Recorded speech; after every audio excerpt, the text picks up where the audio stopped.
Okay, my dear students, myself Shanmukappa ISO, English teacher, Sri Sidrameshwara High School. First of all, welcome to online class.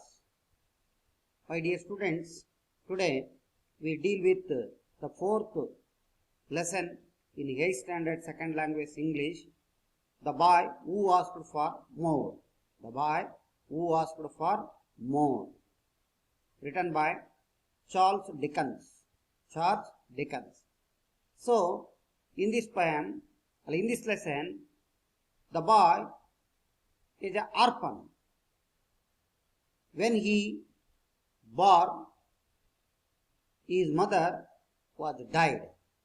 So, how is growth in the hostel? Okay, my dear students, later discuss in proper way. First of all, we know the listening passage. Very important, listening scripts or listening passage. My dear students, first of all, we are going to listening passage. Thought of the day. Very important, a very good thought in our mind. Our father of the nation, Mahatma Gandhi ji, yes. This thought was written by Mahatma Gandhi ji. Okay. The future depends on what we do in the present. Once again, the future depends on what we do in the present. ವಾಸ್ತವದಲ್ಲಿ ಪ್ರಸ್ತುತದಲ್ಲಿ ನಾವು ಏನನ್ನ ಮಾಡ್ತೀವೋ ಅದರ ಫಲ ನಮ್ಮ future ಮೇಲೆ ನಿರ್ಧಾರ ಆಗುತ್ತೆ ಅಂತ ಹೇಳ್ತೀವಿ. ನಾವು ಈಗ ಉತ್ತಮ ಕೆಲಸ ಮಾಡಿದ್ರೆ ಮುಂದೆ ಒಬ್ಬ ಮಹಾನ್ ವ್ಯಕ್ತಿ ಆಗ್ತೀವಿ. ಈಗ ನೀವು ಚೆನ್ನಾಗಿ ಓದಿದ್ರೆ ಮುಂದೆ ನೀವು ದೇಶವನ್ನ ನಿರ್ಮಿಸುವಂತ ದೊಡ್ಡ ಒಬ್ಬ ಸಂಪನ್ಮೂಲ ವ್ಯಕ್ತಿಯಾಗಿ ಹೊರಹೊಮ್ಮುತ್ತೀರಿ. ಈಗ ಏನಾದರೂ ನೀವು ಒಳ್ಳೆ ಕೆಲಸಗಳನ್ನ ಮಾಡಲಿಲ್ಲ ಅಂದ್ರೆ ಮುಂದೆ ನೀವು ನಿಮ್ಮ ಫ್ಯೂಚರ್ ಅನ್ನ ಹಾಳು ಮಾಡ್ಕೊಳ್ತೀರಿ. ಓಕೆ ಮೈ ಡಿಯರ್ ಸ್ಟೂಡೆಂಟ್, ಪ್ರಸ್ತುತದಲ್ಲಿ ನಾವು ಮಾಡುವಂತ ಕಾರ್ಯ ಮುಂದೆ ಒಳ್ಳೆಯ ಒಂದು ಪ್ರತಿಫಲವನ್ನ ಕೊಡುತ್ತೆ ಅನ್ನೋ ಮಾತು ಸತ್ಯ. Okay, my dear students, next we are going to listening passage related to in this lesson. Okay, my dear students, open your textbook and 128 page number. Okay, all of you open your textbook. Okay, my dear students, listening passage. A poor little girl was walking along the lonely deserted road. She was wearing a worn out dress and her feet bare. She had been asked by her father to sell boxes of matches and to bring home the money. So in the first paragraph, a poor little girl, ಒಬ್ಬ ಬಡತನದಲ್ಲಿ ಹುಟ್ಟಿರುವಂತ ಒಬ್ಬ ಪುಟ್ಟ ಹುಡುಗಿ was walking ನಡ್ಕೊಂಡು ಹೋಗುತ್ತಿದ್ದಳು along the lonely deserted road. ಎಲ್ಲಂದ್ರೆ ಬಹಳ lonely ಅಂದ್ರೆ ಇಲ್ಲಿ ಏಕಾಂಗಿ, ಒಬ್ಬಂಟಿ. ಡೆಸರ್ಟೆಡ್ ರೋಡ್ ಅಂದ್ರೆ ಮರುಭೂಮಿ ರಸ್ತೆ, ಯಾರು ಓಡಾಡುವ ಜಾಗವಲ್ಲದೆ ಹೆಚ್ಚು ಮರುಭೂಮಿ ಜಾಗದಲ್ಲಿ ಒಂಟಿಯಾಗಿ ನಡ್ಕೊಂಡು ಹೋಗ್ತಾ ಇದ್ದಾಳೆ ಆ ಬಡ ಹುಡುಗಿ. She was wearing a worn out dress. Wearing ಅಂದ್ರೆ ಧರಿಸಿದ್ದಾಳೆ, worn out dress ಅಂದ್ರೆ ಒಂದು ಹಳೆಯದಾದ ಡ್ರೆಸ್. ಯಾಕಂದ್ರೆ ಬಡತನದಲ್ಲಿರುವಂತ ಮಕ್ಕಳು ಯಾವ ತರ ಡ್ರೆಸ್ ಹಾಕಂತ ಗೊತ್ತಿದೆ. ಹಳೆಯದಾದಂತ ಮಾಸಿದಂತ ಒಂದು ಬಟ್ಟೆಯನ್ನು ಹಾಕಿದಾಳೆ. ಅಂಡ್ her feet, ಅವಳ ಪಾದಗಳು, ಬೇರ್, ಒಂದು ರೀತಿಯಲ್ಲಿ ಅವು ಬಹಳ ಮಾಸಿದ್ದೇವೆ ಅಥವಾ ಹಾಳಾಗಿದ್ದೇವೆ. ಒಂದು ರೀತಿಯಾದಂತ ಒಂದು ಏನು ಚಪ್ಪಲಿಗಳು ಇಲ್ಲ, ಬರೇ ಕಾಲಲ್ಲಿ ಅಂತ ನಡ್ಕೊಂಡು ಅವಳು ಹೋಗ್ತಾ ಇದ್ದಾಳೆ ಆ ಡೆಸರ್ಟೆಡ್ ರೋಡಲ್ಲಿ. She had been asked by her father. She had been asked, ಈಗಾಗಲೇ ಅವ್ರ ತಂದೆ ಹೇಳಿ ಕಳಿಸಿದ್ದಾರೆ ಮನೆಯಿಂದ, ಏನನ್ನ, to sell boxes of matches. ನೀನು ಇವಷ್ಟು ಮ್ಯಾಚಸ್ಗಳನ್ನ ಅಂದ್ರೆ ಕಡ್ಡಿಪಟ್ಟಂಗಳ ವಸ್ತುಗಳನ್ನ ನೀನು ಮಾರ್ಕೊಂಡು ಬರಲೇಬೇಕು. ಏನು ಕೊಟ್ಟಿದ್ದೀನಲ್ಲ ಇವನ್ನೆಲ್ಲ ನೀನು ಮಾರ್ಕೊಂಡು ಬರಲೇಬೇಕು. And to bring home the money, ನೀನು ಮಾರ್ಕೊಂಡು ಬರುವಾಗ ಈ ಅಷ್ಟು ಆ ಕಡ್ಡಿಪಟ್ಟಗಳನ್ನು ಮಾರಿದಂತ ಹಣವನ್ನ ಮನೆಗೆ ನೀನು ತರಬೇಕು. ಬ್ರಿಂಗ್ ಅಂದ್ರೆ ತಗೊಂಬ, ತರು ಅಂತಂದು ಹೇಳ್ತದಾನೆ. ಓಮ್ ದ ಮನಿ, ಮನಿ ತಗೊಂಡು ನೀನು ಮಾರ್ಕೊಂಡು ಈ ಹಣವನ್ನು ತರಬೇಕು ಅನ್ನೋ ಮಾತನ್ನ ಅವಳಿಗೆ ಹೇಳಿ ಕಳಿಸಿದ್ದಾನೆ. So what next? Then the girl's packet was full of unsold boxes of matches. ಆದ್ರೆ ದ ಗರ್ಲ್ಸ್, ಆ ಹುಡುಗಿಯ ಪ್ಯಾಕೆಟ್ಗಳು ಎಲ್ಲವೂ ಕೂಡ ಬಂಡಲ್, ಪ್ಯಾಕೆಟ್ ಅಂದ್ರೆ ಬಂಡಲ್, ಆ bundle was full of unsold boxes of matches. ಪೂರ್ತಿಯಾಗಿ ಅನ್ಸೋಲ್ಡ್, ಸೋಲ್ಡ್ ಅಂದ್ರೆ ಮಾರಾಟ, ಒಂದೂ ಮಾರಾಟವಾಗಿಲ್ಲ, ಯಾರು ಕೂಡ ತಗೊಂಡಿಲ್ಲ ಅವತ್ತು. ಆ ಪ್ಯಾಕೆಟ್ಗಳು ಒಂದೊಂದು ಕೂಡ ಮ್ಯಾಚ್ ಬಾಕ್ಸ್ ಆಗಿಲ್ಲ, ಮ್ಯಾಚ್ ಬಾಕ್ಸ್ ಅನ್ನ ಯಾರು ಕೂಡ ತೆಗೆದುಕೊಂಡಿಲ್ಲ, ಎಲ್ಲ ಅನ್ಸೋಲ್ಡ್, ಮಾರಾಟ ಆಗದೇ ಇರೋ. Sold, unsold, the prefix word. Sold, unsold. Sold ಅಂದ್ರೆ ಮಾರಾಟವಾಗಿದೆ, ಇಲ್ಲಿ ಮಾರಾಟವಾಗಿಲ್ಲ, ಒಂದು ಕೂಡ ಆಗಿಲ್ಲ. She did not want to go home, ಅವಳು ಮನೆಗೆ ಹೋಗಾಗಿಲ್ಲ ಮರೋ ಹಾಗೆ. She did not want to go big home, ಮಾರಾಟವಾಗದೆ ಆ ಮನೆಗೆ ಹೋಗಾಗಿಲ್ಲ. ಬಿಕಾಸ್, ಏಕೆಂದರೆ ಮನೆಗೆ ಹೋಗಂಗೇ ಇಲ್ಲ. ಯಾಕಂದ್ರೆ ಅವ್ರ ಫಾದರ್ ವುಡ್ ಬೀಟರ್, ಅವರ ತಂದೆ ಅವಳಿಗೆ ಹೊಡೆತ ಹೊಡೆದಾಳೆ. ಬೀಟ್ ಅಂದ್ರೆ ಒಡೆ. ಅವ್ರ ತಂದೆ ಹೊಡಿತೀನಿ, ನೀನು ಹಾಗೆ ಬಂದ್ರೆ ನೀನು ಸರಿಯಾಗಿ ಹೊಡೆತ ಬೀಳ್ತಾವ ಅಂತ ಹೇಳಿ ಕಳ್ಸಿರ್ತಾರೆ. ಹಾಗಾಗಿ ಅವಳು ಮಾರದೆ ಹೋಗಂಗಿಲ್ಲ, ಮಾರೇ ಹೋಗ್ಬೇಕಾಗುತ್ತೆ ಅನ್ನೋ ಮಾತನ್ನ ಅವನು ಹೇಳಿ ಕಳ್ಸಿರ್ತಾನೆ. ಬೀಟ್ ಅಂದ್ರೆ ಹೊಡೆಯುವುದು. For not bringing back any money, ಏನಾದ್ರು ದುಡ್ಡು ತರದೆ ಹಾಗೆ ಮ್ಯಾಚ್ ಬಾಕ್ಸ್ಗಳನ್ನ ಇಟ್ಕೊಂಡು ಮನೆಗೆ ಬಂದ್ರೆ ಸರಿಯಾಗಿ ವಾಪಸ್ ಹಿಂತಿರುಗಿ, ಬ್ಯಾಕ್ ಅಂದ್ರೆ ಹಿಂತಿರುಗಿ, ಹಣನ ತರದೆ ಹಿಂತಿರುಗಿ ಹಾಗೆ ಬಂದ್ರೆ ನಿನಗೆ ಸರಿಯಾಗಿ ಹೊಡೆತ ಬೀಳ್ತಾವಂತಂದಿಲ್ಲ ಅವ್ರ ತಂದೆ ಹೇಳಿ ಕೂಡ ಕಳಿಸಿರ್ತಾನೆ. Very important. So sadly she lit one match after another. ಬಹಳ ದುಃಖದಿಂದ ಅವಳು ಅಲ್ಲಿ, ಸ್ಯಾಡ್ಲಿ ಬಹಳ ದುಃಖ, ಸಿ ಲಿಟ್ ಒನ್ ಮ್ಯಾಚ್, ಹಿಡ್ಕೊಂಡು ಕುತ್ಕೊಂಡು ಹಿಂಗೆ ಹಿಡ್ಕೊಂಡು ಕುತ್ಕೊಂಡಲ್ಲದೆ, ಆಫ್ಟರ್ ಒಂದು ಕಡ್ಡೆಪಟ್ಟಣ ಇನ್ನೊಂದು ಬಂಡಲ ನೋಡ್ಕೊಂಡೇ ಕೂತ್ಕೊಂಡಾಳೆ. ದುಃಖದಿಂದ, ಬೇಸರದಿಂದ ಕೂತ್ಕೊಂಡಿದ್ದಾಳೆ. Suddenly the figure of her grandmother who had died a year before appeared in front of her smiling happily. Suddenly ಇದಕ್ಕಿದ್ದಾಗೆ ಫಿಗರ್, ಚಿತ್ರ ಕಂಡು ಬರ್ತದೆ. ಯಾರ್ದು ಅಂದ್ರೆ ಅವ್ರ ಅಜ್ಜಿಯ ಚಿತ್ರ. ಯಾರ ಚಿತ್ರ? ಅವರ ಅಜ್ಜಿಯ ಚಿತ್ರ. ಗ್ರಾಂಡ್ ಮದರ್ ಅಂದ್ರೆ ಅಜ್ಜಿ. Who had died A year before appeared, ಇನ್ನು ಒಂದು ವರ್ಷ ತಾನೇ ಹಿಂದೆ, ಅಂದ್ರೆ ಒಂದು ವರ್ಷದ ಹಿಂದೆ ಅವಳು ಮರಣವನ್ನ ಹೊಂದಿರ್ತಾಳೆ. In front of her smiling happily, ಅವಳ ನಗು ಅವಳ ಕಣ್ಣು ಮುಂದೆ ಕಾಣುತ್ತೆ. ಸ್ಮೈಲಿಂಗ್ ಹ್ಯಾಪಿಲಿ, ಹ್ಯಾಪಿಲಿ ಅಂದ್ರೆ ಸಂತೋಷ, ಸ್ಮೈಲಿಂಗ್ ಅಂದ್ರೆ ನಗುವುದು. ಅವಳು ಇದು ಒಂದು ವರ್ಷದ ಹಿಂದೆ ಇದ್ರೆ ಅವಳು ಕಣ್ಣು ಮುಂದೆ ಕಾಣ್ತಾಳೆ. ಯಾ the last flaming match was beginning to die out, as the last flaming match, as the last flaming match, ಇನ್ನು ಕೊನೆಯದಾಗಿರುವಂತ ಒಂದು ಮ್ಯಾಚ್ ಉಳಿದಿರುತ್ತೆ. ಬಿಗಿನಿಂಗ್ ಟು ಡೈ ಔಟ್, ಇನ್ನೇನು ಅವನು ಮರಣ ಹೋಗಕ್ಕಿಂತ ಮುಂಚೆ ಲಾಸ್ಟ್ ಒಂದು ಉಳ್ಕೊಂಡಿರ್ತಾರೆ. ಅವರ grandmother took her in her arms. ಎಷ್ಟೋ ಸಲ ಅವಳ ಹಿಂದೆ ಅವ್ರ ಗ್ರ್ಯಾಂಡ್ ಮದರ್, ಅವ್ರ ಅಜ್ಜಿ ಅವಳನ್ನ ಕರ್ಕೊಂಡು ಹೋಗ್ತದಂತೆ. ತೆಗೆದುಕೊಂಡು ಅವಳನ್ನ ಕರ್ಕೊಂಡು ಇನ್ ಆರ್ಮ್ಸ್ ಭುಜದಲ್ಲಿ ಇಟ್ಕೊಂಡು ಹೊತ್ಕೊಂಡು ಕರ್ಕೊಂಡು ಹೋಗ್ತದ್ಲು.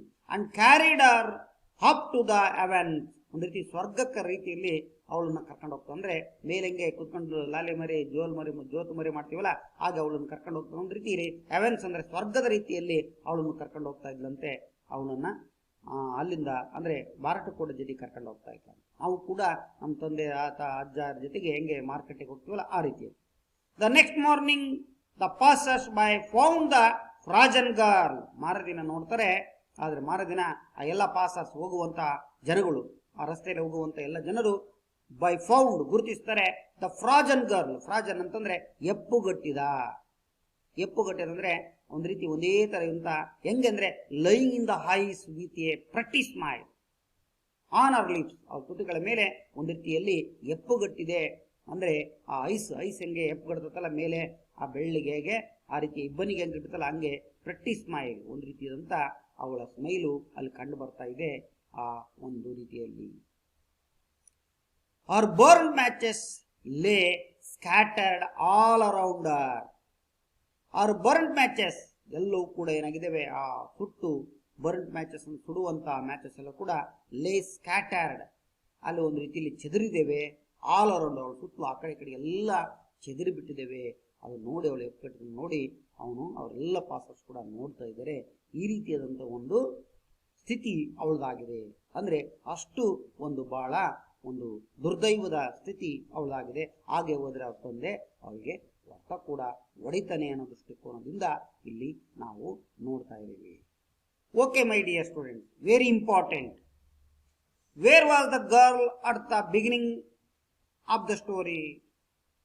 ನೋಡಿ, very important. Already knew the story. Yes, ಹಾಗಾದ್ರೆ ಆ ಹುಡುಗಿ ಆರಂಭದಲ್ಲಿ ಈ ಸ್ಟೋರಿಲಿ ಕಥೆಯಲ್ಲಿ ಅವಳು ಎಲ್ಲಿದ್ಲು? Yes, he was walking lonely in the deserted road. Lonely in a deserted road. ಮರುಭೂಮಿಯ ರಸ್ತೆಯಲ್ಲಿ ಏಕಾಂಗಿಯಾಗಿ ಒಬ್ಬಳು ಓಡಾಡುತ್ತಿದ್ದಳು, ಅಂದ್ರೆ ಅಲ್ಲಿಂದ ನಡೆದಾಡುತ್ತಿದ್ದಳು ಅನ್ನೋದು ನೋಡ್ತೀವಿ. ಎಸ್, ಹೌದಲ್ವಾ? ಮರುಭೂಮಿಯ ರೋಡಲ್ಲಿ ಅಡ್ಡಾಡ್ತಿದ್ವಲ್ವಾ? Yes. Why did the girl not want to go home? ಯಾಕೆ ಅವಳು ಮನೆಗೆ ಹೋಗಿರ್ಲಿಲ್ಲ? Yes, the girl not want to go home because he did not sold the matches. Her father beat her. When he returned to home, he get money. So he did not go to home because he sold all packet of matchbox. Yes. Why didn't the grandmother do the child? What did the grandmother do the child? The grandmother do the child in his grandmother took her arms and carried up to the heavens. Carried up to the heavens, arms. He took her and take it arms and carried her up to the heavens. Heavens, ಸ್ವರ್ಗಕ್ಕೆ ರೀತಿಯಲ್ಲಿ ಕರ್ಕೊಂಡು ಹೋಗ್ತಾರೆ ಭುಜದ ಮೇಲೆ ಹೊತ್ಕೊಂಡು. Yes. What could the passers by see after the incident? What could the passers by after the incident? Incident ಆದ್ಮೇಲೆ passers ಅಲ್ಲಿ ಹೋಗುವಂತ ಜನರುಗಳು ಏನನ್ನ ಅಲ್ಲಿ ನೋಡಿದರು? ಎಸ್, ಏನನ್ನ ನೋಡಿದ್ರು? The frozen girl lying in the ice with a pretty smile in her lips, or burnt matches lay scattered all around her. ಒಂದು ರೀತಿ ಮುಖ ಎಪ್ಪಗಟ್ಟಿದೆ, ಒಂದು ರೀತಿಯಾದಂಥ ಅವ್ರ ಲಿಪ್ಸ್ಗಳು ಕೂಡ ಪ್ರತಿ ರೀತಿ ಕಂಡು ಬರ್ತಾ ಇದೆ ಸ್ಮೈಲ್ ಅಲ್ಲಿ. ಎಲ್ಲ ಬೆಂಕಿ ಪಟ್ಟಣಗಳು ಆ ಚೆಲ್ಲಾಪಿಲ್ಲಿಯಾಗಿ ಚೆದರಿಬಿಟ್ಟಿದ್ದೇವೆ, ಅವಳ ಸುತ್ತಲೂ ಕೂಡ ಚೆದರಿಬಿಟ್ಟಿದ್ದಾವೆ. ಅವಳ ಒಂದು ಈ ರೀತಿಯಾದಂಥ ಸ್ಥಿತಿಯನ್ನ ಅಲ್ಲಿ ಹೋಗುವವರು ಎಲ್ಲರೂ ಕೂಡ ನೋಡ್ತಾ ಇದ್ರು ಅನ್ನೋ ಮಾತನ್ನ ಇಲ್ಲಿ ನಮಗೆ ಹೇಳ್ತಾ ಇದೆ. Okay my dear friend, first of all we know the poet, the writer Charles Dickens. Charles Dickens 1812 to 1870, 58 years lived in the earth. The greatest Victorian novelist is known for his attack on social evils like child labor and institutional cruelty. ಇವನೊಬ್ಬ greatest ಪ್ರಸಿದ್ಧವಾದಂಥ Victorian novelist, ವಿಕ್ಟೋರಿಯಾದ ಒಬ್ಬ ಕಾದಂಬರಿಕಾರ ಇವನು. ನೋವು ಬಹಳ ಚಿರಪರಿಚಿತ ಗೊತ್ತು ಇವನಿಗೆ. ಅಟ್ಯಾಕ್ಸ್ ಆನ್ ಸೋಷಿಯಲ್ ಇವಿಲ್ಸ್, ಎದ್ರ ಮೇಲೆ ಇವನು ದಾಳಿ ಮಾಡ್ತಾ ಇದ್ದಂದ್ರೆ, ಅಟ್ಯಾಕ್ಸ್ ಅಂದ್ರೆ ದಾಳಿ, ಎದ್ರ ಮೇಲೆ ಅಂದ್ರೆ ಸೋಷಿಯಲ್ ಇವಿಲ್ಸ್, ಸಾಮಾಜಿಕವಾಗಿರುವಂತ ಒಂದು ಕೆಟ್ಟ ಅಂಶಗಳು.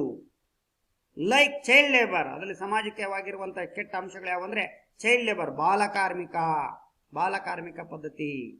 ಅಂಡ್ ಇನ್ಸ್ಟಿಟ್ಯೂಷನಲ್ ಕ್ರೂಯಲ್ಟಿ, ಸಮಾಜದಲ್ಲಿ ನಡೆಯುವಂತಹ ಕ್ರೂರ ಕೃತ್ಯಗಳು. ಆ ಕ್ರೂಯಲ್ಟಿ ಅಂದ್ರೆ, ಇನ್ಸ್ಟಿಟ್ಯೂಷನಲ್ ಅಂದ್ರೆ ಸಮಾಜದಲ್ಲಿ ನಡೆಯುವಂತ ಒಂದು ಸಾಂಸ್ಥಿಕ ಒಂದು ಕ್ರೂರ ಕೃತ್ಯಗಳನ್ನ ಅವನು ಇಲ್ಲಿ ತನ್ನ ಆ ಕಾದಂಬರಿಗಳಲ್ಲಿ ಬರಿತಾ ಇದ್ದ. Is most popular works are, ಬಹಳ ಪ್ರಮುಖವಾಗಿ ಹೆಚ್ಚು ಇವನು ಕೆಲಸ ಮಾಡಿರುವಂತದ್ದು ಯಾವ ಹೆಸರುವಾಸಿಯಾಗಿರೋ ಅಂದ್ರೆ ಡೇವಿಡ್ ಕಾಫರ್ಫೀಲ್ಡ್ ಅನ್ನೋದು ಒಂದು ಕಾದಂಬರಿ. ಎ ಟ್ಯಾಲೆ ಆಫ್ ಟೂ ಸಿಟೀಸ್ ಎರಡೂ ಕೂಡ ಬಹಳ ಪ್ರಸಿದ್ಧವಾಗಿರುವಂತಹ ಒಂದು ಹೆಸರುವಾಸಿದ ಪುಸ್ತಕಗಳು. ಅಂಡ್ ಗ್ರೇಟ್ ಎಕ್ಸ್ಪೆಕ್ಟೇಷನ್ ಅನ್ನೋದು ಕೂಡ ಬಹಳ ಮುಖ್ಯವಾಗಿರೋದು. These extract from Oliver Twist, ಇದು ಆಲಿವರ್ ಟ್ವಿಸ್ಟ್ ಇಂದ ತೆಗೆದುಕೊಂಡಿದ್ದಾನೆ. Tells how Oliver was forced out of the poor house, ಹೇಗೆ ಆಲಿವರ್ನ ಹೊರಗಡೆಗೆ ಒತ್ತಾಯದಿಂದ ಹಾಕಿದ್ರು ಅನ್ನೋದನ್ನ ಇಲ್ಲಿ ನೋಡ್ತೀವಿ. ಫೋರ್ಸ್ ಅಂದ್ರೆ ಒತ್ತಾಯದಿಂದ. Yes, this picture shows Charles Dickens. Okay, my dear students. In this extract, Oliver Twist tells us, ಹೇಳ್ತಾ ಇದ್ದಾನೆ ಇಲ್ಲಿ ಆಲಿವರ್ ಟ್ವಿಸ್ಟ್ ಅಲ್ಲಿ, how Oliver was forced out of the poor house. ಹೇಗೆ ಆ ಒಂದು ಅನಾಥಾಲಯದಿಂದ ಅವನನ್ನು ಹೇಗೆ ಒತ್ತಾಯವಾಗಿ ಬಲವಂತವಾಗಿ ಹೊರಹಾಕಿದ್ರು ಅನ್ನೋ ಒಂದು ಕತೆ ಇಲ್ಲಿ ಹೇಳ್ತಾ ಇದ್ದಾನೆ. ಅಂದ್ರೆ ಇಲ್ಲಿ ಆ ಹಾಸ್ಟೆಲ್ ವಾರ್ಡನ್ನು ಮತ್ತೆ ಅಲ್ಲಿರುವಂತ ಅಧಿಕಾರಿಗಳು ಹೇಗೆ ಅವನನ್ನು ಬಲವಂತವಾಗಿ ಹೊರಗೆ ಹಾಕಿದ್ರು ಅನ್ನೋದನ್ನ ಹೇಳ್ತಿದ್ದಾರೆ. Yes, this picture shows the photo of writer Charles Dickens. Charles Dickens, very important, Charles Dickens. Okay, my dear students, Oliver Twist was a orphan boy. Orphan boy. Okay, my dear students, next go to the lesson, the boy who asked for more. Before we are going to class, glossary, the word glossary. My dear students, the first one is astley. Astley means urgent, avasara. astley ಅಂತಂದ್ರೆ ಅವಸರ, urgent ಅಂದ್ರೆ ಬಹಳ ಒಂದು ರೀತಿ ತವಕದಲ್ಲಿರ್ತಾರಲ್ಲ, ಅವಸರದಲ್ಲಿರ್ತಾರಲ್ಲ, urgently ಅಂತ ಗೊತ್ತಿದೆ ನಿಮಗೆ, ಅವಸರವಾಗಿರ್ಬೋದು. Pauper women ಅಂದ್ರೆ poor women. Second one is pauper women. Pauper ಅಂದ್ರೆ ನಿಮ್ಗೆ ಗೊತ್ತಿದೆ, ಪಾಪರ್ ಚೀಟಿ ಆಗಿದ್ದಾರೆ ಅಂದ್ರೆ ಹಂಗೆ ಏನಿಲ್ಲ, ಇಲ್ಲಿ ಪೂರ್ ವುಮೆನ್ ಅಂತ ಅರ್ಥ. ಬಡ ಹೆಂಗಸು, ನಿರ್ಗತಿಕ ಹೆಂಗಸು. Beadle, beadle it means an officer, ಅಧಿಕಾರಿ, ಒಬ್ಬ ಅಧಿಕಾರಿ ಅಂತ. ಬೀಡ್ಲೆ ಇಟ್ ಮೀನ್ಸ್ ಅಧಿಕಾರಿ, ಆನ್ ಆಫೀಸರ್. ನೋಡಿ ಯಾನ್ ಬಂದಿದೆ, because O is oval. Oval ಬಹಳ ಪ್ರಮುಖವಾಗಿ ಇಲ್ಲಿ ಓ ಅನ್ನೋದು ಓವೆಲ್ ಸೌಂಡ್ ಬಂದಿದೆ. ಆಫೀಸರ್ ಎನ್ನುವುದು ಬರದ ಕನ್ನಡದಲ್ಲಿ ನಾವು ಆ ಬರುತ್ತೆ, ಆ ಇದೆ ಇಲ್ಲಿ ಸ್ವರ, ಹಾಗಾಗಿ ಯಾನ್ ಬರುತ್ತೆ. ಸ್ವರದ ಸೌಂಡ್ ಬಂದಿದೆ, ಹಾಗಾಗಿ ಯಾನ್ ಆಫೀಸರ್. ನೆನಪಿಲ್ಕೊಳ್ಳೋ ಆರ್ಟಿಕಲ್ಸ್ ಅನ್ನ. Pursued, pursued it means convince. ಅವನಿಗೆ ಕನ್ವಿನ್ಸ್ ಮಾಡಿದ್ರು, ನೋಡಪ್ಪ ನೀನೇ ಹೋಗಿ ಕೇಳಬೇಕಿತ್ತು. ಬಿಲೀವ್ ಸಮಥಿಂಗ್, ಏನೋ ಒಂದು ನಂಬಿಕೆ, ನೀನೇ ಹೋಗಿ ಅವನನ್ನ ಆ ಒಂದು ಪರ್ಸ್ಯೂಡ್ ಮಾಡಕ್ಕೆ ನಂಬಿಕೆಗೆ ಇಲ್ಲಿ ಹೇಳಿದ್ರು. Very important. Orphan, orphan it means A child whose parents are died. One word question also in your examination. Orphan it means a child whose parents are died. ಅನಾಥ ಅಂತಂದೇಳಿ ಇಲ್ಲಿ ಅರ್ಥವನ್ನ ಕೊಡುತ್ತೆ. ಅಂದ್ರೆ ಇಲ್ಲಿ ಅರ್ಥವನ್ನ ಏನಂತಂದ್ರೆ, ಇಲ್ಲಿ ಒಬ್ಬ ಹುಡುಗನಿಗೆ ಅಥವಾ ಒಬ್ಬ ಕಂದನಿಗೆ ತಂದೆ ತಾಯಿಗಳು ಇಲ್ದೋರನ್ನ ಅನಾಥ ಅಂತ ಕರಿತೀವಿ, ಹಾಗಾಗಿ ಅದನ್ನ ಆರ್ಫನ್ ಅಂತ ಕರಿತೀವಿ. Starved, die from hunger or suffer. Die from hunger or suffer. Die ಅಂದ್ರೆ ಒಂದು ರೀತಿಯಾಗಿ, ಸ್ಟರ್ಡ್ ಅಂತಂದ್ರೆ ಇಲ್ಲಿ ಹಸುವಿನಿಂದ ಬಳಸುವುದು.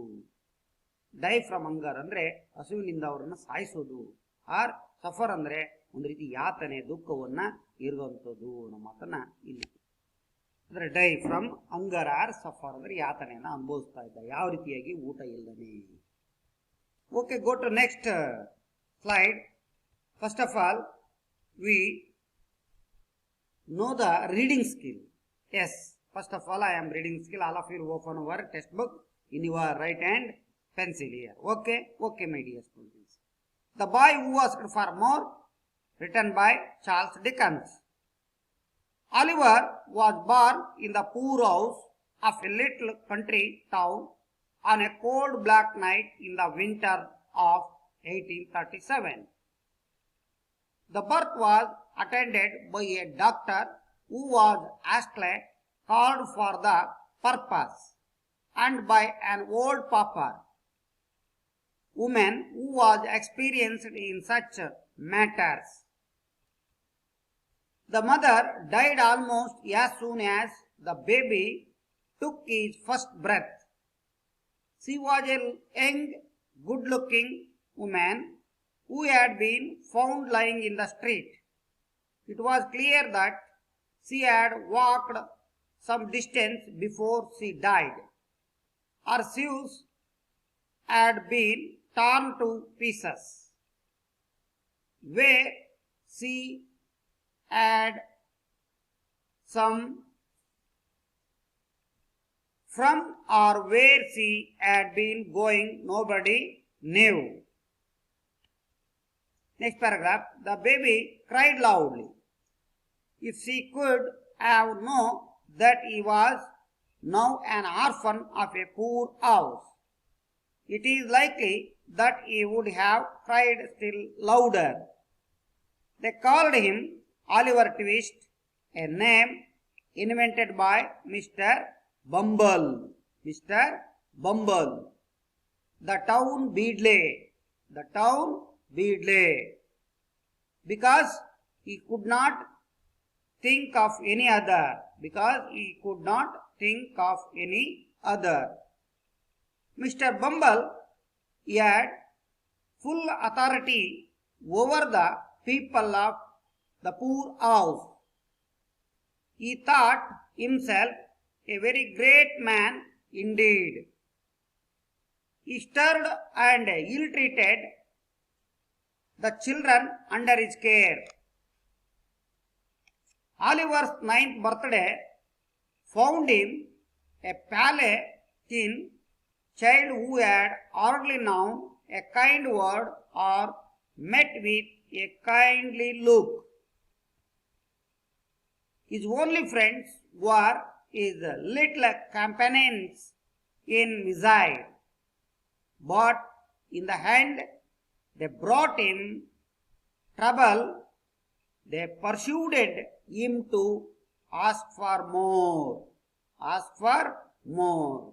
Okay, my dear students, completed my reading skill. In your mind also, reading 1 minute. Okay, my dear students, very important. Reading is one of the main skill of all languages. Okay, my dear students, completed your reading skill. First paragraph wise describe the lesson. My dear students, The Boy Who Asked for More, written by Charles Dickens. The boy ಅಂದ್ರೆ ಹುಡುಗ.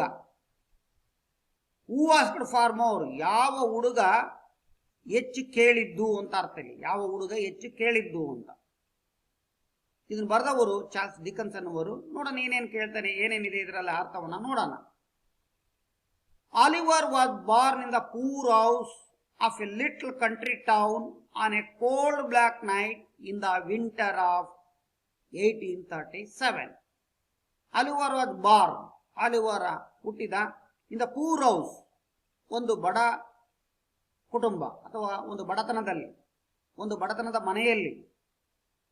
Of A little country, ಒಂದು ಸಣ್ಣ ದೇಶ.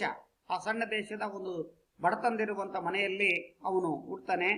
ಆ ನಗರದಲ್ಲಿ country town ಅಂದರೆ ಆ ಒಂದು ದೇಶದ ಒಂದು ನಗರದ ಒಂದು ಸಣ್ಣ ಬಡತನದ ಕುಟುಂಬದಲ್ಲಿ ಜನಿಸ್ತಾನೆ. On a cold black night in the winter of 1837. ಅವನನ್ನು ಹುಟ್ಟಿದ ಸಮಯ ಒಂದು ಚಳಿಗಾಲದ ಬಹಳ ಶೀತವಾದಂಥ ಸಮಯ ಇರಬಹುದು. ಆ ಶೀತವಾದ ಸಮಯ ಅದು ಬ್ಲಾಕ್ ನೈಟ್, ಕಗ್ಗತ್ತಲಿನಲ್ಲಿ. ಚಳಿಗಾಲದ ಒಂದು ಶೀತ ಸಮಯದ, ಕೋಲ್ಡ್ ಅಂದ್ರೆ ನಿಮಗೆ ಗೊತ್ತಿದೆ ಶೀತ, ಬಹಳ ತಣ್ಣಗಿರುವ ವಾತಾವರಣದ ಕಗ್ಗತ್ತಲಿನಲ್ಲಿ, ಅಂದ್ರೆ ರಾತ್ರಿ ಹೆಂಗೆ ಶೀತ ಗಾಳಿ ಬೀಸುತ್ತಲ್ಲ ಹಾಗೆ ಆ ಒಂದು ತಣ್ಣನೆಯ ಶೀತದ ಆ ಕಗ್ಗತ್ತಿನಲ್ಲಿ ಇವನು 1837ರಲ್ಲಿ ಜನನ ಆಗುತ್ತೆ. ಯಾರ್ದು? ಈ ಆಲಿವರ್ ಟ್ವಿಸ್ಟ್ ಇವನು ಜನನ ಆಗುತ್ತೆ. ಅದು ಈ ವಿಂಟರ್ ಸೀಸನ್ ಅಲ್ಲಿ. There are 4 seasons in the 1 year. Rain season, winter season, summer season and spring season. Spring season ಅಂದ್ರೆ ವಸಂತ ಕಾಲ. ನಿಮ್ಗೆ ಹೇಗಲ್ಲ ರೈನ್ ಸೀಸನ್ ಅಂದ್ರೆ ಗೊತ್ತಾಗ್ತದೆ, ಬೇಡ ಈಜಿ ಹೇಳ್ತೀರಿ ಮಳೆಗಾಲ ಅಂತಂದೇಳಿ. ವಿಂಟರ್ ಅಂದ್ರೆ ನಾನು ಹೇಳಿದ್ದೀನಿ ಚಳಿಗಾಲ ಅಂತ. ಸಮ್ಮರ್ ಅಂದ್ರೆ ಗೊತ್ತಿರುತ್ತೆ ನಿಮಗೆ ಬೇಸಿಗೆ ಕಾಲ. Last one is very important, spring season ಅಂದ್ರೆ ವಸಂತ ಕಾಲ. The birth was attended by a doctor who was hastily called for the purpose. The birth, ಅವನು ಹುಟ್ಟಿದಾಗ ವಾಸ್ ಅಟೆಂಡೆಡ್, ಅಲ್ಲಿ ದಾಖಲಾಗಿದ್ದರು, ಅಲ್ಲಿ ಇದ್ರು. ಯಾರು ಅಟೆಂಡೆಡ್ ಆಗಿದ್ರು ಅಂತಂದ್ರೆ ದಾಖಲಾಗಿದ್ರಲ್ಲಿ ಅಲ್ಲಿ ಇದ್ರು ಅಂದ್ರೆ ಎ ಡಾಕ್ಟರ್. ಯಾಕಂದ್ರೆ ಅವ್ರನ್ನ ಯಾರೋ ಫೋನ್ ಮಾಡಿ ಕರೆಸಿದ್ರು. ಹೂ ವಾಸ್ ಹಾಸ್ಟ್ಲೆ, ಯಾರೋ ಅವಸರದಿಂದ ಬಂದಿರ್ತಾರೋ. ಹಾಸ್ಟ್ಲೆ ಇಟ್ ಮೀನ್ಸ್ ಅರ್ಜೆಂಟ್. ಅವಸರದಿಂದ ಬಂದಂತ ಡಾಕ್ಟರ್ ಯಾರ ಕಾಲ್ ಮಾಡಿರ್ತಾರೆ, ಹಿಂಗ ಹುಡುಗಿ ಒಬ್ಬ ಮಹಿಳೆ ಇಲ್ಲಿ ಬಿದ್ದಿದ್ದಾಳೆ, ಅಸ್ತವ್ಯಸ್ತವಾಗಿದ್ದಾಳೆ ರೋಡ್ ಸ್ಟ್ರೀಟ್ ಅಲ್ಲಿ ಅಂತ ಹೇಳಿದಾಗ ಆಗ ಡಾಕ್ಟರ್ ಬಂದಿರ್ತಾರೆ. ಪರ್ಪಸ್ ಉದ್ದೇಶದಲ್ಲಿ ಬಂದಿರುವಂತ ಅಲ್ಲಿ ಆ ಡಾಕ್ಟರ್ ಇರ್ತಾರೆ. ಅವನು ಹುಟ್ಟಿದಾಗ and by on old pauper women who was experienced in such matter. ಹೆರಿಗೆ ಮಾಡಿಸೋದ್ರಲ್ಲಿ ಬಹಳ ನುರಿತವಾಗಿರುವಂತ ಆ ಹೆಣ್ಣು ಮಗಳು ಮತ್ತೆ ಆ ಡಾಕ್ಟರ್ ಮಾತ್ರ ಅವನು ಹುಟ್ಟಿದಾಗಿರ್ತಾರೆ. ಇಲ್ಲಿ ಅವರಿಬ್ಬರು ಮಾತ್ರ ಅಲ್ಲಿ ದಾಖಲಾಗಿರ್ತಾರೆ. ಪಾಪರ್ ವುಮೆನ್ ಅಂದರೆ ನಿರ್ಗತಿಕ ಮಹಿಳೆ ಅಥವಾ ಒಂದು ರೀತಿಯಲ್ಲಿ ಸೂಲಗಿತ್ತಿ ಅಂತ ಕರಿತೇವಲ್ಲ.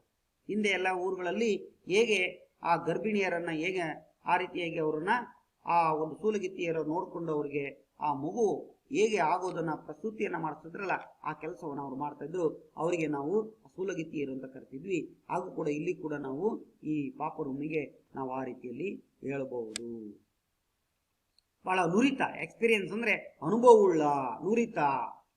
ಬಹಳ ಪ್ರಮುಖವಾಗಿ ನುರಿತಂತವನು ಸಿಗೋದ್ ಕಷ್ಟ. ಆ ನುರಿತ ಸೂಲಗಿತ್ತಿ ಕೂಡ ಡಾಕ್ಟರ್ ಜೊತೆಗೆ ಇಲ್ಲಿರ್ತಾಳೆ. ಹಾಗಾದ್ರೆ ಅವನು ಹುಟ್ಟಿದಾಗ ಯಾರ ಅವ್ರ ಜೊತೆಗಿದ್ರು? ಕೇವಲ doctor and pauper women. Okay my dear friends, the first picture shows this is the winter season. ನೋಡಿ ಯಾವ ರೀತಿಯಾಗಿ ತಣ್ಣನೆಯಾಗಿದೆ ಎಲ್ಲ. ಇಲ್ಲಿ ಯಾವ ರೀತಿಯಾಗಿರುತ್ತೆ ನೋಡಿ, ವಿಂಟರ್ ಸೀಸನ್. ಇಲ್ಲೆಲ್ಲ ಒಳಗಡೆ ಇರ್ತೀವಿ ನಾವು, ಯಾರು ಹೊರಗಡೆ ಬರಲ್ಲ, ಸ್ವೆಟರ್ ಹಾಕ್ತಿವಿ ಆ ತರ. Yes, this is called a winter season. And second picture see, yes, Oliver when he was born, yes, only attended two. One is doctor, another one is pauper woman. Pauper woman who was experienced in such matter. ಆ ಒಂದು ಹೆರಿಗೆ ಮಾಡಿಸಲು ಬಹಳ ನುರಿತವರಾಗಿರ್ತಾರೆ. Only two men attended when Oliver was born. When Oliver was born, Oliver ಹುಟ್ಟಿದಾಗ ಇವರು ಇಬ್ಬರು ಮಾತ್ರ ಅಲ್ಲಿ ಇರ್ತಾರೆ ಅನ್ನೋದನ್ನ ಇಲ್ಲಿ ನಾವು ನೋಡ್ತಾ ಇದ್ದೀವಿ. The mother died almost as soon as baby took his first breath. So the mother almost as soon as baby took his first breath.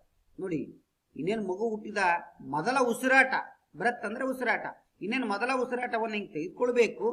ಆ ಮೊದಲ ಉಸಿರಾಟ ತೆಗೆದುಕೊಳ್ಳುವ ಒಂದು ಅಷ್ಟು ಬೇಗನೆ ಆ ತಾಯಿ ಸತ್ತೋಗ್ಬಿಡ್ತಾರೆ. ಅಂದ್ರೆ ಆ ಆಲಿವರ್ ಟ್ವಿಸ್ಟ್ನ ತಾಯಿ ಅಲ್ಲಿ ಹೆರಿಗೆ ಆದ ತಕ್ಷಣನೇ ಆ ಮಗು ಮೊದಲ ಉಸಿರಾಟ ತೆಗೆದುಕೊಳ್ಬೇಕು ಅನ್ನೋದ್ರಷ್ಟರಲ್ಲೇ ಅವಳ ತಾಯಿ ಡೈಡ್ ಅಂದ್ರೆ ಸಾತ್ತಳು. ನೋಡಿ, ಆ ತಾಯಿ ಸತ್ತೋಗ್ಬಿಡ್ತಾಳೆ ಇನ್ ದ ಸ್ಟ್ರೀಟ್, ಆ ರಸ್ತೆ ಮಧ್ಯೆ. She was A Young and good looking women. She was A Young, ಬಹಳ ಯುವತಿ, ನೋಡ್ಲಿಕ್ಕೆ ಬಹಳ ಚೆನ್ನಾಗಿ ಕೂಡ ಇರ್ತಾಳೆ. ಗುಡ್ ಲುಕಿಂಗ್ ಅಂತ ಹೇಳ್ತಾನೆ, ನೋಡ್ಲಿಕ್ಕೆ ಬಹಳ ಸುಂದರವಾಗಿರುವಂತ, ನೋಡ್ಲಿಕ್ಕೆ ಚೆನ್ನಾಗಿರುವಂತ. ಗುಡ್ ಲುಕಿಂಗ್ ಅಂದ್ರೆ ನೋಡ್ಲಿಕ್ಕೆ ಸುಂದರವಾಗಿರುವ ಆ ಚೆನ್ನಾಗಿರುವಂತ ಯುವತಿ, ವುಮೆನ್, ಆ ಹುಡುಗಿ ಅಂದ್ರೆ ಹೆಂಗಸು. Who had been found lying in the street. ಎಲ್ಲಿ ಬಿದ್ದಿದ್ದಾಳೆ ಅಂತಂದ್ರೆ ಗುರುತಿಸಿದ್ದಾರೆ. ಲೈಯಿಂಗ್ ಅಂದ್ರೆ ಬಿದ್ದಿದ್ದಾಳೆ. ಇನ್ ದ ಸ್ಟ್ರೀಟ್, ಸ್ಟ್ರೀಟ್ ಅಂದ್ರೆ ಆ ಒಂದು ರೀತಿಯಾದಂತಹ ರಸ್ತೆಯ ಒಂದು ವೃತ್ತದಲ್ಲಿ, ಆ ರಸ್ತೆಯ ಅಕ್ಕಪಕ್ಕದ ಏನು ನಾವು ಕಾರಿಡಾರ್ ನೋಡ್ತೀವಲ್ಲ ಆ ರೀತಿಯಲ್ಲಿ ಅಲ್ಲಿ ಅವಳು ಬಿದ್ದಿದ್ದಾಳೆ. ಆ ಒಂದು ವೃತ್ತದಲ್ಲಿ ಹ್ಯಾಡ್ ಬಿನ್ ಲೈಯಿಂಗ್, ಕೆಳಗಡೆಗೆ. ಫೌಂಡ್ ಅಂದ್ರೆ ಗುರುತಿಸು ಅಂತ. It was clear that she had walked some distance before she died. It was clear, ಅದೊಂದು ಕ್ಲಿಯರ್ ಆಗಿ ಕಂಡು ಬರ್ತಾ ಇದೆ, ಸ್ಪಷ್ಟವಾಗಿ ಇಲ್ಲಿ ಕಂಡು ಬರ್ತದೆ. She had walked some distance, ಅಲ್ಲೇ ಅವಳು ಶಿವಾಡ್ ವಾಕ್ ನಡೆದಾಡ್ತಾ ಇದ್ಲು. ಸಮ್ ಡಿಸ್ಟೆನ್ಸ್, ಸ್ವಲ್ಪ ಹತ್ತಿರದಲ್ಲಿ. ಬಿಫೋರ್ ಸಿ ಡೈಡ್ ಅಂತಂದ್ರೆ ಅವಳು ಆ ಒಂದು ಸಹಾಯಕ್ಕಿನ ಮುಂಚೆ ಅಲ್ಲೇ ಸ್ಪಷ್ಟಕರ ಓಡಾಡ್ತಾ ಇದ್ಲು ಅನ್ನೋದನ್ನ ಗೊತ್ತಾಗ್ತಾ ಇಲ್ಲಿ ಕಂಡು ಬರ್ತಾ ಇದೆ ಅನ್ನೋ ಮಾತನ್ನ ಇಲ್ಲಿ ನೋಡ್ತಾ ಇದೀವಿ. Our shoes had been torn to pieces. ಅವ್ರ ಶೂಸ್ಗಳು ಏನಾಗಿದಾವೆ ಅಂದ್ರೆ ಒಂದು ರೀತಿಯಾಗಿ ಹರಿದಾವೆ. ಟಾರ್ನ್ ಟು ಪೀಸಸ್ ಅಂದ್ರೆ ತುಂಡಾಗ್ಬಿಡ್ದಾವೆ. ಅಲ್ಲೆಲ್ಲ ಅಲ್ಲಾಡಿ ಆ ಕಡೆ ಅಲ್ಲಾಡಲ್ಲ, ತುಂಡಾಗಿದ್ದಾವೆ. ಟಾರ್ ಅಂದ್ರೆ ಹರಿದ, ಪೀಸಸ್ ಅಲ್ಲೆಲ್ಲ ತೂತುಗಳು ಬಿದ್ದಿರೋದನ್ನ ಅಲ್ಲಿ ಸುತ್ತಮುತ್ತಲು ಕಾಣ್ತಾ ಇದೀವಿ. Where she had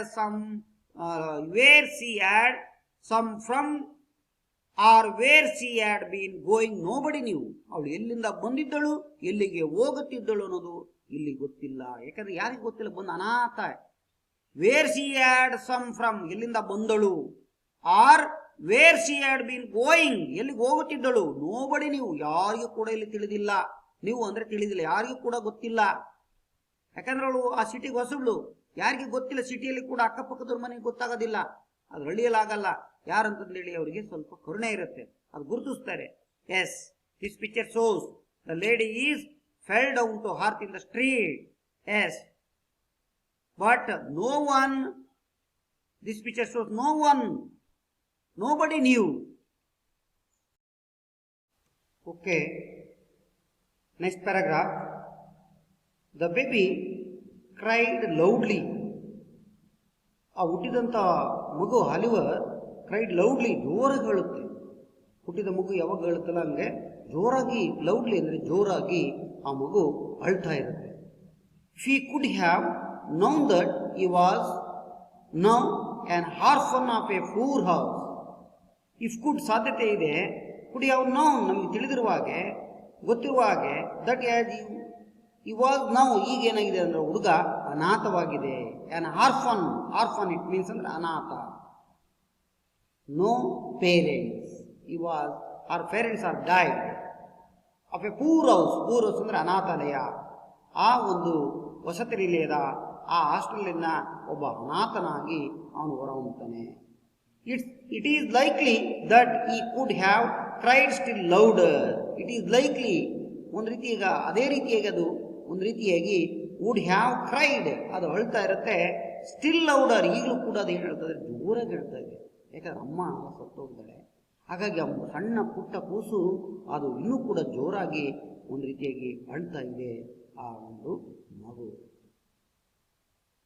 okay my dear students, the Oliver twist was A orphan of the poor house. So what next? In the next paragraph, they called him Oliver Twist. ಅವರೆಲ್ಲರೂ ಕೂಡ ಅವನನ್ನು ಕರೀತಾರೆ, ಅವನ್ನ ಆಲಿವರ್ ಟ್ವಿಸ್ಟ್ ಅಂತಂದೇಳಿ ಹೆಸರಿಟ್ಟು ಕರೀತಾರೆ. ಯಾಕಂದ್ರೆ ಅವ್ನಿಗೆ ಹೆಸರೇ ಇಟ್ಟಿರೋದಿಲ್ಲ. ಆ ಅನಾಥರಿಂದ ಅವನಿಗೆ ಹೆಸರನ್ನು ಇಡ್ತಾರೆ, ಅವರೆಲ್ಲರೂ ಕೂಡ ಕರೀತಾರೆ ಅವನನ್ನು ಆಲಿವರ್ ಟ್ವಿಸ್ಟ್ ಅಂತಂದೇಳಿ ಕರೀತಾರೆ. A name invented by mister bumble. Mister bumble ಅವನೊಬ್ಬ ಆಫೀಸರ್, ಆ ವಸತಿ ನಿಲಯದ ಅನಾಥಾಲಯದ ಒಬ್ಬ ಅಧಿಕಾರಿಯಾಗಿರುವಂಥ ಮಿಸ್ಟರ್ ಬಂಬಲ್ ಇನ್ವೆಂಟೆಡ್, ಅನ್ವೇಷಿಸಿದ, ಅವನ ಹೆಸರನ್ನು ಆಲಿವರ್ ಟ್ವಿಸ್ಟ್ ಅಂತಂದೇಳಿ ಕರೆಯೋಣ ಅಂತಂದೇಳಿ ಅವನು ಅದನ್ನು ನಿರ್ದೇಶನ ಮಾಡಿದ. Mr Bumble the town beadle, beadle it means an officer of town, ಆ ನಗರದ ಒಬ್ಬ ಅಧಿಕಾರಿ. Because he could not think for any other, ಯಾಕಂದರೆ ಅವನಿಗೆ ನಾಟ್ ಏನು ಗೊತ್ತಿಲ್ಲ, ಏನು ಯೋಚಿಸೋಕ್ಕೆ ಹಿಂಗೆ ಇಲ್ಲ, ಹಾಗಾಗಿ ಅವನಲ್ಲಿ ಇಡಬೇಕಾಗಿದೆ ಅನಾಥಾಲಯದ ಅಧಿಕಾರಿ. ಹಾಗಾಗಿ ಬಿಕಾಸ್ ಏನಿಲ್ಲ, ಅವನೇ ಹೆಸರನ್ನು ಇಡಬೇಕಾದಂಥ ಪರಿಸ್ಥಿತಿಯಲ್ಲಿ ಬಂದಿದೆ, ಯಾಕಂದರೆ ಅದು ಹುಡುಗ ಅನಾಥವಾಗಿದೆ. ಸೊ ಈ ಥಿಂಕ್, ಹಾಗಾಗಿ they called him Oliver Twist. Yes, this is Oliver Twist. The first picture shows he cried loudly. Yes, ಜೋರಾಗಿ ಅಳ್ತಾ ಇದೆ ನೋಡಿ ಮಗಿಯಿಂದ ಫಸ್ಟ್ ಪಿಕ್ಚರಲ್ಲಿ, ಮೊದಲ ಚಿತ್ರದಲ್ಲಿ.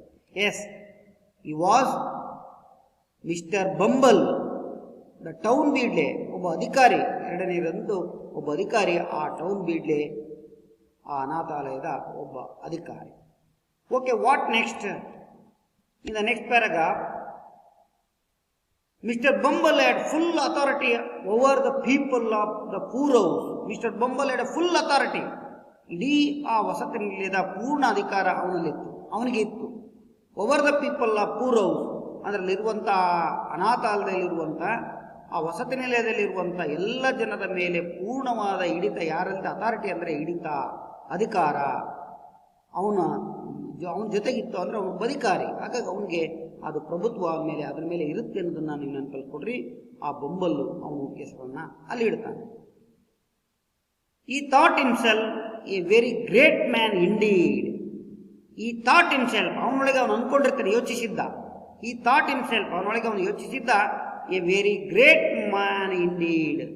ನಿಜವಾಗ್ಲೂ ನಾನೊಬ್ಬ ಒಳ್ಳೆಯ ಮನುಷ್ಯ, ನಾನೊಬ್ಬ ಪ್ರಸಿದ್ಧ ಮನುಷ್ಯ, ನಾನೆಲ್ಲರಿಗೂ ಒಳ್ಳೆಯವನು ಮಾಡ್ತಾ ಇದ್ದೀನಿ ಅಂತಂದೇಳಿ ಅವನಿಗೆ ಯೋಚಿಸಿದ್ದ. ಅವನ ಮನಸ್ಸಿನೊಳಗೆ, ಅವನೊಟ್ಟಿಗೆ ಅವನೇ ಅಂದ್ಕೊಂಡಿದ್ದ, ಬೇರೆ ಹೇಳಿದ್ದಲ್ಲ ಇದು.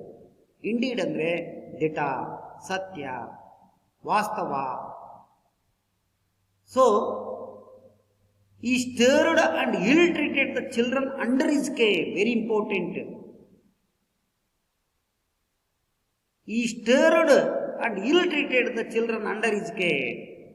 ಅವನ ಒಂದು ಉಸ್ತುವಾರಿಯಲ್ಲಿ ಅಲ್ಲಿರುವಂಥ ಎಲ್ಲ ಆ ಹುಡುಗರಿಗೆ ಸ್ಟರ್ಡ್, ಸರಿಯಾಗಿ ಊಟವನ್ನೇ ಕೊಡ್ತಾರಲ್ಲ, ಹಸುವಿನಿಂದ ಬಳಲ್ತಾ ಇದ್ದಂತೆ, ಬಳಲ್ತಿದ್ದಂತೆ. ಅಂದರೆ ಅವನು ವುಡನ್ ನೆಟ್ಟಿನ ಅಂದರೆ ಇಲ್ಟ್ರೀಟೆಡ್, ಕೆಟ್ಟ ರೀತಿಯಲ್ಲಿ ಅವನು ಅವರಿಗೆ ನೋಡ್ಕೊಳ್ತು. ವರ್ತನೆ ಹೆಂಗೆ ಇಲ್ ಟ್ರೀಟ್, ಅವರ ಟ್ರೀಟ್ ಹೆಂಗೆ ಮಾಡ್ತದ್ದು ಅಂದರೆ ನೋಡ್ಕೊಳ್ತದ್ದು ಅಂದರೆ ಬಹಳ ಕೆಟ್ಟದಾಗಿ. The children under his care, ಅವನ ಒಂದು ಉಸ್ತುವಾರಿಯಲ್ಲಿ ಭಾಳ ಒಂದು ರೀತಿಯಲ್ಲಿ ಭಾಳ ಕೆಟ್ಟದಾಗಿ ಅವರನ್ನ ನೋಡ್ಕೊಳ್ತಾ ಇದ್ದ ಅನ್ನೋದನ್ನ ಇಲ್ಲಿ ನಾವು ಗಮನಿಸ್ತೇವೆ. ಆಲಿವರ್ಸ್ 9th ಬರ್ತ್ಡೇ, ಇನ್ನೇನು ಆಲಿವರ್ನ 9ನೇ ವರ್ಷ. ಆ 9ನೇ ವರ್ಷ ಹುಟ್ಟಿದ ದಿನ found him a Palatine child who had hardly known a kind word or met with a kindly look. ಅವನ 9ನೇ ವರ್ಷದ ಬರ್ತ್ಡೇ ಅಲ್ಲಿ ಫೌಂಡ್ ಹಿಮ್ ಗುರುತು ನೋಡಿದ್ರೆ ಪ್ಯಾಲತಿನ್ ಒಂದು ಬೀಳ್ಸ್ಕೊಂಡಿದ್ದಾನೆ. ಪ್ಯಾಲತಿನ್ ಅಂದ್ರೆ ತೆಳ್ಳನೆ ಕಡ್ಡಿಪ್ಪಿರ್ಲ ಬೀಳಿಸ್ಕೊಂಡಿದ್ದಾನೆ. ಮಕ್ಕ ಒಂಥರ ಬೀಳಿಸ್ಕೊಂಡ್ಬಿಟ್ಟಿದೆ, ಯಾಕಂದ್ರೆ ನೆಟ್ಟ ಊಟ ಇಲ್ಲ. Starved and ill treated under his care. So his face was a pale thin, ಮಗ ಬೆಳಿಸ್ಕೊಂಡಿದೆ, ಕಡ್ಡಿಪ್ಪಿರ ತೆಳ್ಳಗಾಗಿದೆ. ತಿನ್ ಅಂದರೆ ತೆಳ್ಳನೆಯ. Child who had hardly known, ಅವನ ಕಡೆ ಮಾತಾಡೋಕ್ಕಾಗ್ತಾ ಇಲ್ಲ, ಕಠಿಣವಾಗಿ. ಹಾರ್ಡ್ಲಿ ನೌನ್, ಹಾರ್ಡ್ ಅಂದರೆ ಕಠಿಣ. ನೌನ್ ಎ ಕೈಂಡ್ ವರ್ಡ್, ಒಳ್ಳೆ ಒಂದು ಮಾತಾಡಲಿಕ್ಕೆ ದಯ ಉಳ್ಳಂತಕ್ಕೆ ಅವನು ತಿಳಿಲಿಕ್ಕೆ ಆಗ್ತಾ ಇಲ್ಲ. Or met with a kind look, ನೋಡ್ಲಿಕ್ಕೆ ಅವ್ನು ಭೇಟಿಯಾಗಲಿಕ್ಕೆ ಒಂದು ಒಳ್ಳೆ ಲುಕ್ ನೋಡ್ಲಿಕ್ಕೂ ಕೂಡ ಚೆನ್ನಾಗಿ ಕಾಣ್ತಾ ಇಲ್ಲ. ವಿತ್ ಎ ಕೈಂಡ್ಲಿ ಲುಕ್, ನೋಡ್ಕೊಂತಿದ್ರೆ ಏನೂ ಒಂದು ರೀತಿಯಲ್ಲಿ ತೊಂದರೆ ಇಲ್ಲದಾನೆ, ಯಾಕಂದ್ರೆ ಊಟ ನೆಟ್ಟಿಗೆ ಆಗ್ತಾ ಇಲ್ಲ. ಹಾಗಾಗಿ ಒಂದು ರೀತಿಯ ನೋಡೋಕ್ಕೆ ಒಂದು ಆಗ್ತಾ ಇಲ್ಲ. ಕೈಂಡ್ಲಿ ಲುಕ್ ನೋಡ್ಲಿಕ್ಕೆ ಒಂದು ದಯೆನೇ ಕಂಡು ಬರ್ತಾ ಇಲ್ಲ. Yes, the first picture shows mister Bumble and Oliver Twist. He ill-treated all the people of poor house. In the first picture shown. Yes. In the second picture, Oliver Twist in the 9th birthday. Oliver Twist in the 9th birthday. So he was a Palatine. ಅವನೊಬ್ಬ ಬೆಳೆಸ್ಕೊಂಡು ಮಕ್ಕ ಆಗಿರತ್ತನ್ನೋದನ್ನ ನಾವಿಲ್ಲಿ ನೋಡ್ತಾ ಇದ್ದೀವಿ. Yes. So the mister Bumble ill-treated the children under his care. Okay, going to next. His only friends were his little companions in desire. So his only friends, ಅವನ ಎಲ್ಲ ಸ್ನೇಹಿತರು ಕೂಡ ಎಲ್ಲರೂ ಕೂಡ his little companions, ಅವನೆಲ್ಲ ಸಣ್ಣ ಇರುವಂತಹ company ಜೊತೆಗಾರರು ಇನ್ ಮಿಸೈರ್. ಒಂದು ರೀತಿಯಲ್ಲಿ ಅವನಿಗೆ ಯಾವ ರೀತಿಯಾಗಿ ಅವನನ್ನು ಟ್ರೀಟ್ ಮಾಡ್ತಾ ಇದ್ರು ಅನ್ನೋದು ಕೂಡ ನೋಡ್ತಾ ಇದ್ದೀವಿ. ಇಲ್ಲಿ ಅವನೊಂದು ರೀತಿಯಲ್ಲಿ ಒಂದು ಸ್ಥಿತಿಯಲ್ಲಿ, ಅವನ ಹೀನ ಸ್ಥಿತಿ, ಮಿಸೈರ್ ಅಂದರೆ ಒಂದು ರೀತಿ ಬಹಳ ಕೆಟ್ಟ ಸ್ಥಿತಿ, ಹೀನ ಸ್ಥಿತಿಯನ್ನು ನೋಡಿ ಎಲ್ಲರೂ ಕೂಡ, ಅವನ ಸಹಚರರೆಲ್ಲರೂ ಕೂಡ ಒಂದು ರೀತಿಯಲ್ಲಿ ಅವನ ಹೀನ ಸ್ಥಿತಿಯನ್ನು ಇಲ್ಲಿ ನೋಡ್ತಾ ಇದ್ದಾರೆ ಅವರು, ಆ ಎಲ್ಲ ಇರುವಂಥ ಸ್ನೇಹಿತರು. ಬಟ್ ಇನ್ ದ ಹೆಂಡ್, ಆದರೆ ಕೊನೆಗೆ, ಬಟ್ ಅಂದರೆ ಆದರೆ, ಇನ್ ದ ಹೆಂಡ್, ಹೆಂಡ್ ಅಂದರೆ ಕೊನೆಗೆ ಇನ್ ದ ಹೆಂಡ್, ಕೊನೆಯಲ್ಲಿ ದೆ ಬ್ರಾಟ್ ಇನ್ ಟ್ರಬಲ್, ಆದರೆ ಅದು ಒಂದು ಅವರಿಗೆ ಸಮಸ್ಯೆಯನ್ನು ತಂದು ಕೊಡುತ್ತೆ. ಬ್ರಾಟ್ ಇನ್ ಟ್ರಬಲ್, ಅವನಿಗೆ ಒಂದು ರೀತಿಯಲ್ಲಿ ಬ್ರಾಟ್ ತೆಗೆದುಕೊಂಡ್ಬರುತ್ತೆ, ಒಂದು ಸಮಸ್ಯೆಯನ್ನು ಉಟ್ಕೊಂಡ್ಬರುತ್ತೆ ಅವನ ಮೇಲೆ. ಹಾಗಾಗಿ ಏನು ಉಟ್ಕೊಂಡು ಬರ್ತದೆ ಅಂತಂದ್ರೆ, they persuaded him to ask for more. They persuaded him to ask for more. ಅವರೆಲ್ಲರೂ ಕೂಡ ಅವನನ್ನು ಮನವೊಲಿಸ್ತಾರೆ. ಪರ್ಸ್ಯೂಡೆಡ್ ಅಂದರೆ ಅವನನ್ನು ಒಪ್ಪಿಸು, ಮನವೊಲಿಸ್ತಾರೆ. ಹೋಗಿ ನಿನಗೆ ಕೇಳು, ಇನ್ನೊಂದು ಸ್ವಲ್ಪ ಹಾಕಿ, ನಾನು ಭಾಳ ಸ್ವಲ್ಪ ಆಗ್ತದೆ, ಇನ್ನೊಂದು ಸ್ವಲ್ಪ ಹಾಕು, ಇನ್ನೊಂದು ಸ್ವಲ್ಪ ಕೊಡಿ ಅಂತಂದೇಳಿ ನೀನು ಹೋಗಿ ಆ ಮಾಸ್ಟರನ್ನು ಕೇಳು ಅಂತಂದೇಳಿ, ವಾರ್ಡನನ್ನು ಕೇಳು ಅಂತಂದೇಳಿ ಎಲ್ಲರೂ ಕೂಡ ಅವನನ್ನು ಮನವೊಲಿಸಿದರು. ನೋಡಿ, ಪರ್ಸ್ಯೂಡೆಡ್ ಅಂದರೆ ಮನವೊಲಿಸಿದರು. ಯಾರನ್ನು ಮನವೊಲಿಸಿದ್ರು? ಆ ಆಲಿವರ್ ಟ್ವಿಸ್ಟನ್ನು ಇನ್ನು ಹೆಚ್ಚು ಕೇಳು ಅಂತಂದೇಳಿ. ಆಸ್ಕ್ ಫಾರ್ ಮೋರ್ ಅಂದ್ರೆ ಏನು? ಆಸ್ಕ್ ಫಾರ್ ಮೋರ್ ಅಂದರೆ ಇನ್ನು ಹೆಚ್ಚು ಕೇಳು ಅಂತಂದೇಳಿ ಅವರು ಎಲ್ಲ ಅವನನ್ನು ಮನವೊಲಿಸಿದ್ರು. ವಾಟ್ ನೆಕ್ಸ್ಟ್ ಏನಾಗುತ್ತೆ ನೋಡಿ. This picture shows Oliver Twist, the boy who ask for more. ಹೆಚ್ಚು ಕೇಳಬೇಕಂತ ಅವನನ್ನು ಇಲ್ಲಿ ರೆಡಿ ಮಾಡ್ತಾ ಇದ್ದಾರೆ ಅನ್ನೋದನ್ನ ನಾವು ನೋಡ್ತಾ ಇದ್ದೀವಿ. Go to completed in this period, complete the described lesson. Okay, what next? Okay, revision some question and the answer. Okay, my dear student. The first question, where was Oliver Twist born? Where was Oliver Twist born? Oliver Twist ಎಲ್ಲಿ ಹುಟ್ಟಿದ? Yes. Answer. Oliver was born in the poor house of a little country town. Oliver was born in the poor house of a little country town. ಅವನೊಬ್ಬ ಬಡತನದ ಒಂದು ದೇಶದ ಒಂದು ನಗರದ ಒಂದು ಬಡತನದ ಮನೆಯಲ್ಲಿ ಹುಟ್ಟಿದ ಯಾರು? ಆ Oliver Twist. In the second question, who were present when Oliver was born? Oliver ಹುಟ್ಟಿದಾಗ ಅಲ್ಲಿ ಯಾರು ಹಾಜರಿದ್ದರು? Yes yes, your answer is correct Pallavi. Your answer is good. A doctor and a old pauper women. ಒಬ್ಬ ಸೂಲಗಿತ್ತಿ ಅಥವಾ ನಿರ್ಗತಿಕ ಹೆಂಗಸು, ಸೂಲಗಿತ್ತಿ ಮತ್ತೆ ಡಾಕ್ಟರ್ ವೈದ್ಯೆ ಇಬ್ಬರು ಮಾತ್ರ ಇದ್ದು for present when Oliver was born. Oliver ಹುಟ್ಟಿದಾಗ ಅವರಿಬ್ಬರು ಕೂಡ ಅಲ್ಲಿ ಹಾಜರಿದ್ರು, ಅಲ್ಲಿ ದಾಖಲಾಗಿದ್ರು. ಇನ್ಯಾರು ಕೂಡ ಇರಲಿಲ್ಲ ಆ ಮಗು ಹುಟ್ಟಿದಾಗ. ಯಾಕಂದ್ರೆ ಆ ಮಗು ಹುಟ್ಟಿದ ತಕ್ಷಣನೇ ಅವಳ ತಾಯಿ ತೀರ್ಕೊಂಡಿರ್ತಾಳೆ. The third question, how did Mr Bumble treat the children? How did Mr Bumble treat the children? ಹೇಗೆ ಆ ಮಿಸ್ಟರ್ ಬಂಬಲ್ ಆ ಮಕ್ಕಳನ್ನ ಟ್ರೀಟ್ ಮಾಡ್ತದೆ? Very important 2 marks questions in the purpose of examination. Okay my dear students, important, write down in this question. Okay my dear, answer. Mr. Bumble stirred and ill-treated the children under his care. ಅಧಿಕಾರಿ mister bumble stirred, ಯಾವುದೇ ಊಟವನ್ನು ಕೊಡದೆ ಹಸುವಿನಿಂದ ಬಳಲ್ತಾ ಇದ್ದಾನೆ. Stirred ಅಂದ್ರೆ ಹಸುವಿನಿಂದ ಬಳಲಿಸು, ಹಸುವಿನಿಂದ ಯಾತನೆ ಅನುಭವಿಸು, ಬಳಲಿಸು. And ill treated, ಕೆಟ್ಟ ರೀತಿಯಲ್ಲಿ ವರ್ತನೆ ಮಾಡ್ತಾ ನೋಡ್ಕೊಳ್ತಾ ಇದ್ದಾನೆ. ಕೆಟ್ಟ ರೀತಿ, ಇಲ್ ಟ್ರೀಟೆಡ್ ಅಂದರೆ ಕ್ರೂರವಾಗಿ ಅವರನ್ನ ನೋಡ್ಕೊಳ್ತಾ ಇದ್ದಂತೆ. ಯಾರನ್ನ ಇಲ್ ಟ್ರೀಟೆಡ್ ಅಂದರೆ ಈಗಾಗಲೇ ಹೇಳಿದನಲ್ಲ, ಕೆಟ್ಟ ರೀತಿಯಲ್ಲಿ ಅವರನ್ನ ನೋಡ್ಕೊಳ್ತಾ ಇದ್ದಂತೆ. ಅಂಡರ್ ಹಿಸ್ ಕೇರ್, ಅವನ ಒಂದು ನೇತೃತ್ವದಲ್ಲಿ ಅನ್ನೋದನ್ನ ನೆನಪಲ್ಲಿ ನೀವು ಇಟ್ಕೊಳ್ರಿ. Okay my dear students, very important grammar points in your exercise also here. The word that does not belong. ಕನ್ನಡದಲ್ಲಿ ನೀವು ಕೇಳಿದಿರಿ ಗುಂಪಿಗೆ ಸೇರದ ಪದ. 4 ವರ್ಡ್ಗಳಿರ್ತವೆ, ಅದರಲ್ಲಿ ಒಂದು ವರ್ಡ್ ಗುಂಪಿಗೆ ಸೇರಲ್ಲ. ಆದರೆ ಆ ಗುಂಪಿನ ಆ ಪದ ಯಾವುದು ಅನ್ನೋದು ನಾವು ಗುರುತು ಮಾಡಬೇಕಾಗುತ್ತೆ. Yes, the word that does not belongs, ಆ ವರ್ಡು ಸೇರಲ್ಲ ಯಾವುದು ಅನ್ನೋದನ್ನ ಇಲ್ಲಿ ಗುರುತು ಮಾಡಿ ಏನಂತ ಹೇಳ್ತಿದ್ದಾನೆ. Yes my dear students, the one is farmer, second one is farmer, doctor, teacher. ಹಾಗಾದ್ರೆ ಇದರಲ್ಲಿ ಯಾವುದು ಒಂದು ವರ್ಡ್ ಸೇರಲ್ಲ? Yes, the second one is farmer, because the farmer is different from another 3 words. ಆ 3 ಪದಗಳಿಂದ ಭಿನ್ನವಾಗಿದೆ. ಒಂದನೇ ಫಾರ್ಮರ್ ಅಂದರೆ ರೈತ, ಎರಡನೇ ಫಾರ್ಮರ್ ಅಂದರೆ ಮಾಜಿ, ಮೂರನೇದು ಡಾಕ್ಟರ್ ಅಂದರೆ ವೈದ್ಯ, ಟೀಚರ್ ಅಂದರೆ ಶಿಕ್ಷಕ. ಇವು 3 ವೃತ್ತಿಗಳಾದರೆ ಇದೊಂದು ಬೇರೆ ಪದ ಆಗುತ್ತೆ. ಹಾಗಾಗಿ ಫಾರ್ಮರ್, ಎರಡನೇ ಫಾರ್ಮರ್ ಅಂದರೆ ಮಾಜಿ ಮುಖ್ಯಮಂತ್ರಿ, ಮಾಜಿ ಪ್ರಧಾನಮಂತ್ರಿ, ಮಾಜಿ ರಾಷ್ಟ್ರಪತಿ ಅಂತ ಕರಿತೀವಲ್ಲ ಹಾಗೆ ಮಾಜಿ. Yes, Abdul Kalam was a former prime minister. Yes, former president of India. And second one a swallowed, smelt, gulped. ನೋಡಿ, ಎಲ್ಲವೂ ಕೂಡ ತಿನ್ನುವುದಕ್ಕೆ ಸಂಬಂಧಪಟ್ಟದೆ.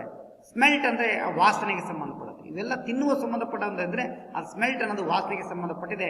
ಹಾಗಾಗಿ ಇದು ಒಂದು ನಾವು ಬೇರೆ ಪದವನ್ನು ತೆಗಿಬೇಕು. And third one miserable, sad, ugly, sorrowful. 3 ಕೂಡ ದುಃಖಕ್ಕೆ ಸಂಬಂಧಪಟ್ಟಿರೋದು. ಆ ರೆಡ್ ಇದೆಯಲ್ಲ, ಅದು ದುಃಖಕ್ಕೆ ಸಂಬಂಧಪಟ್ಟಂಥದ್ದು. ಹಾಗಾಗಿ ಆ ಪದವನ್ನು ನಾವು ಅಗ್ಲಿ ತೆಗಿಬೇಕು. And fourth one started, said, narrated, heard. Heard ಅನ್ನು ತೆಗಿಬೇಕು. 3 ಕೂಡ ಸೇಮ್ ಆಗಿದ್ದಾವೆ, ಸಂಕ್ಷಿಪ್ತವಾಗಿ ಹೇಳಬಹುದು.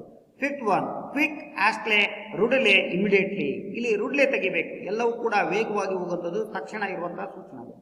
Sixth one weak, pale, ರೊಬೆಸ್ಟಿನ್.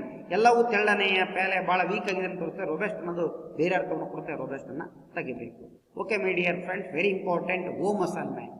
Right down in your notebook, write neatly. Okay, first one, what happen to the mother as soon as the child was born. ಅವಳು ಏನಾದ್ಲು ಮಗು ಹುಟ್ಟಿದ ತಕ್ಷಣನೇ. Second one, what did Oliver's friend want him to ask the master. ಏನನ್ನ ಬಯಸ್ಬೇಕಂತ ಅವನನ್ನು ಕೇಳಲಿಕ್ಕೆ ಹೇಳಿದ್ರು. Third one, write some 5 words that does not belongs in the same ಆ ಪದವನ್ನು ಬರೆಯಿರಿ. ಅದರಲ್ಲಿ 5 ಪದಗಳನ್ನು ಬರೆಯಿರಿ. ನಮ್ಮ ಮಾತನ್ನ ಹೇಳ್ತೀನಿ. ಈಗಾಗಲೇ ಗುಂಪಿಗೆ ಸೇರಿದ ಪದ ಹೇಳಿದ್ದಿಲ್ಲ, ಅಂತ 5 ಪದಗಳನ್ನು ನೀವು ಬರೀಬೇಕು. ಬರೆದು ನೀಟಾಗಿ ಟುಮಾರೋ ನೀವು ತಗೊಂಬರಿ, ನಾನು ನೋಡ್ತೀನಿ. Once again thank you one and all.